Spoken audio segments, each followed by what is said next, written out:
A day in my life as a licensed professional teacher na mas piniling magtinda.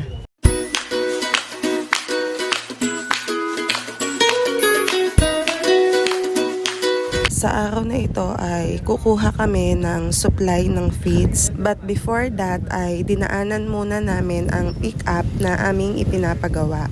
Nagkaroon kasi ng insidente na nabangga yung aming sasakyan kaya nayupit ang unahan niyan kung makikita ninyo sa video.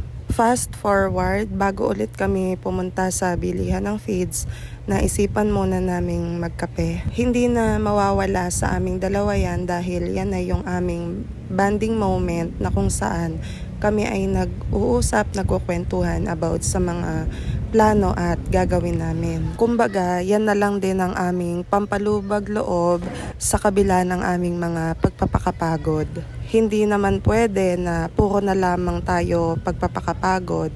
E di syempre, yung mga bagay or gawain na makakapagpasaya sa atin ay ginagawa na rin dapat natin. Isa sa aking kaligayahan ay di ang magkape, nadamay na lamang siya dahil nga lagi kaming magkasama. Saglit lang kami at aalis na kami. O, sino kayo dyan?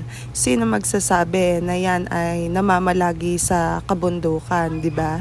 Aalis na kami at pupunta na kami ngayon sa kuhaan ng feeds. Konti lang yung kukunin kong feeds kasi nga ay kotse yung dala-dala namin. Dahil nga nung magpunta kami sa pagawaan ay hindi pa tapos yung pick up.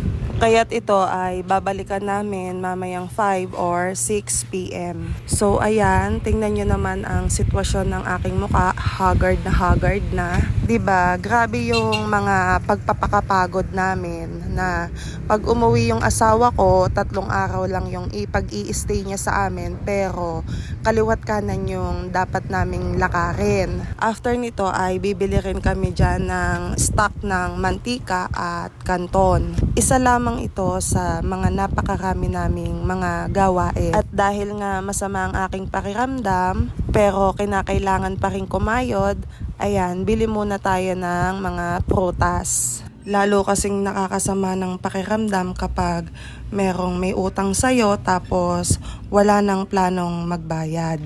Lalo na sa mga taga-IG. Shoutout ko na ba o in-name drop ko na? So ayan, we're heading home. Ay naka-English pa nga. So eto yung kalagayan ng sasakyan namin sa loob.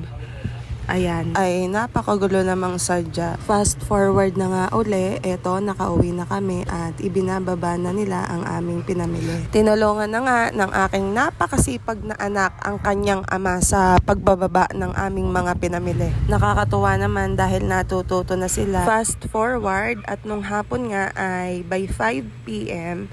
binalikan namin ang pick up. Another malaking kagastusan. Yan na ulit ang kanyang dadalhin at iiwan niya na sa amin yung kotse. Sakit sa bulsa eh. So, ayan na, lalabas na sa kasa.